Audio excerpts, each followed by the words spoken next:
Welcome to Defending the Hope. This is Robert Pears, and we're going to be looking at creationism in this next series of tapes.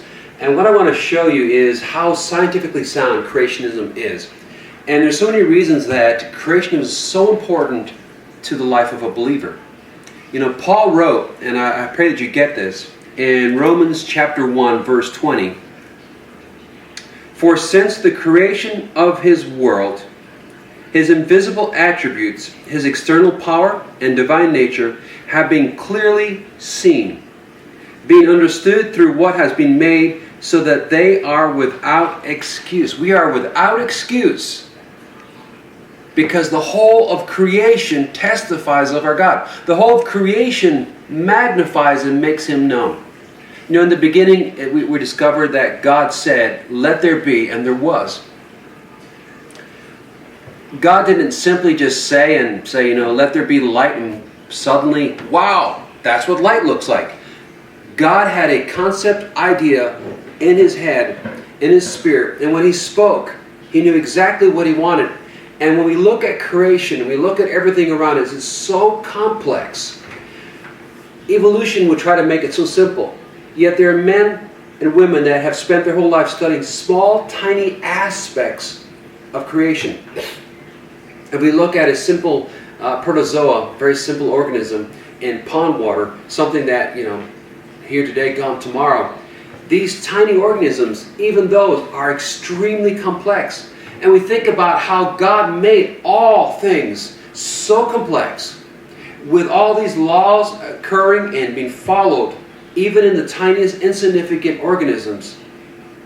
How much more does he care and delight in us? We are the apex. We are the top of creation for him. He created a whole world for man so that we could have fellowship with him and enjoy creation. He gave man dominion over creation. And that dominion was to be under his dominion. The whole of creation, it says, is upheld by the word of his power. Everything within creation has laws. And you're going to find as we look at creation, these laws and how complex they are, and that men dedicate their lives just trying to understand these laws. You know, we're taught evolution that it's fact, and it's not. It's theory. And as I'll show you, is that all these evolutionary theories have so many weaknesses. And whether you choose to believe in evolution or creationism, it takes faith. And the very arguments that you'll use for evolution, you'll find there's a contrary argument that stands by creationism. The difference is, I believe creationism, when you get hold of it, it will change everything, because all of a sudden you look at the care and the detail that God put into even the simplest things. And if those things have such care, how much more does he care for you? You know, we look at the life of Jesus and how he walked on water and he healed the sick and he did all these great miracles. Why? Because he's the God of all creation. He loves creation. He built this world for you and I. And when we understand that, it makes the whole story of the cross and what he did and how he subjected himself to that which he created, to die for that which he created, to redeem back, to buy us back. It really, I believe, adds to that story. And it's easier, I think it's incredible that when you think about that, how you are fearfully and wonderfully made, and that's absolutely true.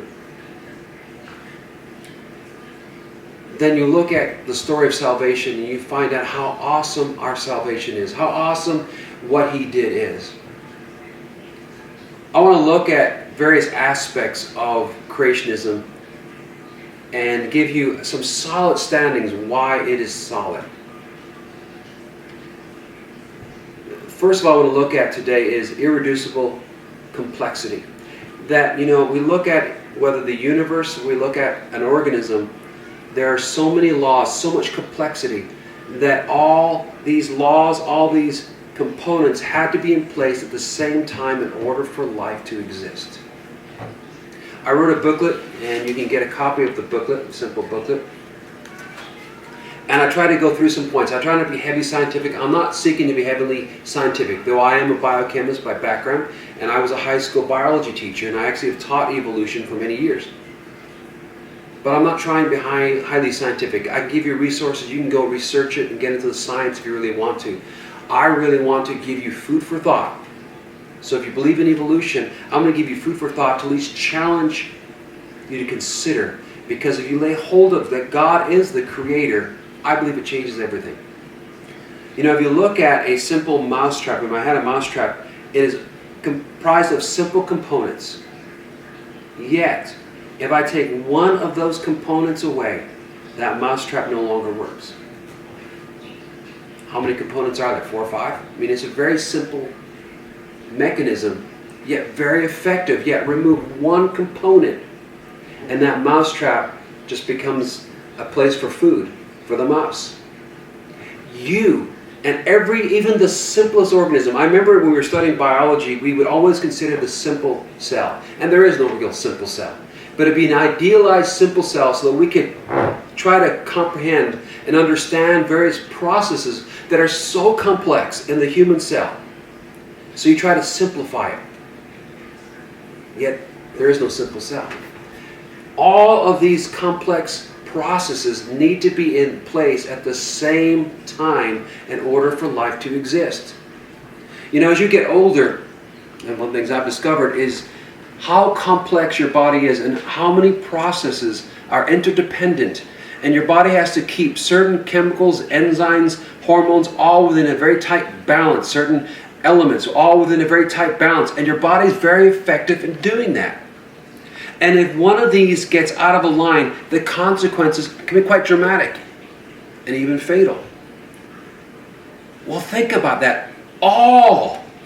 We're often dealing with just a few. Remember if you had a blood test and you get all these blood enzymes and blood proteins and blood chemicals, and there's a big list, and they all have to be within a very tight range. That's only a few of the processes within a human body. Yet all of these have to be in place at the same time for life to exist, because if not, one of them fails, the organism has consequences, and usually death. Now realize in evolution that, let's say by random chance, you make 98% of the way there. So this organism gets 98% of the way of all the processes that it needs in place to live. Well, 98% ain't good enough. 99.9% ain't good enough. And because there's no intelligence driving it, it's a random thing of throwing of the dice. It goes back to zero and it tries again. It doesn't learn from where it left off and said, you know what, we almost made it. I'm creating a light bulb and I've been trying this. I've done 999 times, but this time I think I've got it. I just got to do this. Make a subtle fine tuning. That doesn't occur in evolution. Evolution is totally random. If you can just simply comprehend how complex you are, and that God put in place laws that your whole body, every organism follows strict laws. So when he said, let there be, his absolute brilliant intelligence, he knew, and instantly in place were all the components necessary. So just think about it. You are fearfully and wonderfully made. You're not a bag of chemicals that randomly came about on this earth. But you were purposely designed by God, that he put infinite intelligence into putting you together, crafting you, and that there's so many processes, following rules and laws that he put in place. How much more does he care for you? How much more does he have a plan for you? How much more is he able, if he can control, and he understands all the things and how to regulate, which the body's really good at, regulating, controlling, and keeping in place.